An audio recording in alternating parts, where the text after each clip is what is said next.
और इस खबर पर हमारी संवाददाता विजय लक्ष्मी हमारे साथ लाइव जुड़ गई हैं। विजय लक्ष्मी, इतना आसान तो नहीं रहा होगा सिद्धरामैया को किसके लिए मनाना कि वो सीएम पद से इस्तीफा दे दे और डीके शिव कुमार के लिए वो कुर्सी को खाली कर दे। क्या स्ट्रैटेजी अपनाई गई? क्या सीधे सीधे क्लियर कट फैसला सुनाया गया या फिर पूरी तरीके से मंथन हुआ? और इस वक्त सिद्धरामैया जो इस वक्त चुप्पी साधे हुए हैं, क्या लग रहा है, बगावत करेंगे या चुपचाप राहुल गांधी के फैसले को मान लेंगे?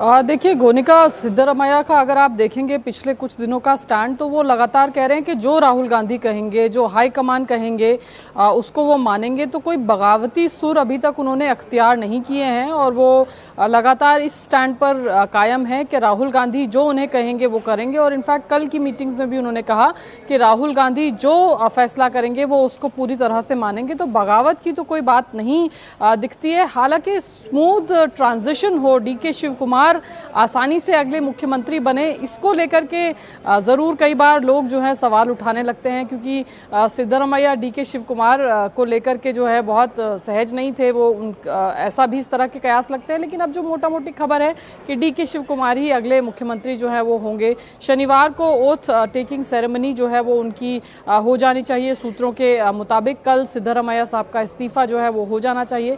जैसा आपने भी बताया, 3 या 4 उप मुख्यमंत्री बनाने का जो फैसला है वो कांग्रेस आला कमान ले सकता है, क्योंकि जातीय समीकरण को कांग्रेस पार्टी जो है वो ध्यान में रखना चाहती है। क्योंकि सबसे बड़ा जो रिस्क है सिद्धरामैया को हटाने का, वो जातीय समीकरणों को बिगाड़ने का ही वहां पर बताया जा रहा है। अहिंदा पॉलिटिक्स जिस तरीके से सिद्धरामैया करते हैं, ओबीसी कोरबा कम्युनिटी जिसका 8% से ज्यादा का वोट है, उससे वो आते हैं। तो कांग्रेस पार्टी ये तमाम चीजों को जो है रिफ्लेक्ट करना चाहती है अपने डेप्यूटी सीएम के चेहरे में। इसलिए एक डिप्टी सीएम बताया जा रहा है लिंगायत कम्युनिटी से होगा, एक डिप्टी सीएम मुस्लिम कम्युनिटी से होगा। इस तरह का जो पूरा एक डिप्टी सीएम जो है दलित कम्युनिटी से और एक डिप्टी सीएम जो है वो ओबीसी कम्युनिटी से होगा। इसमें एक जो है वो महिला जो है वो हो सकती, महिला भी जो है वो जस्ट अकोमोडेट करने की बात जो है वो कही जा रही है।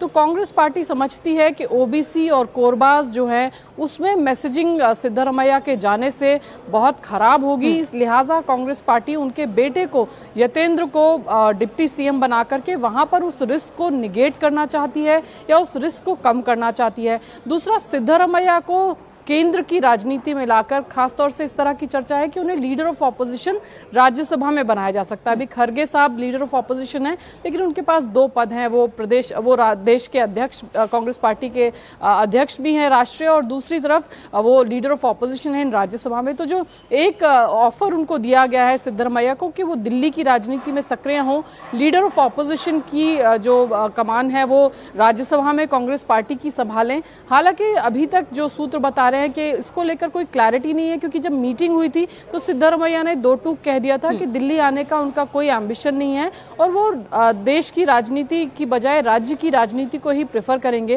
लेकिन कांग्रेस पार्टी की दुविधा यह है कि उनको सिद्धरामैया को एक रिस्पेक्टफुल एग्जिट देना ही होगा, ताकि मैसेजिंग जो है वो सटीक तरीके से ग्रास रूट लेवल तक पहुंच सके।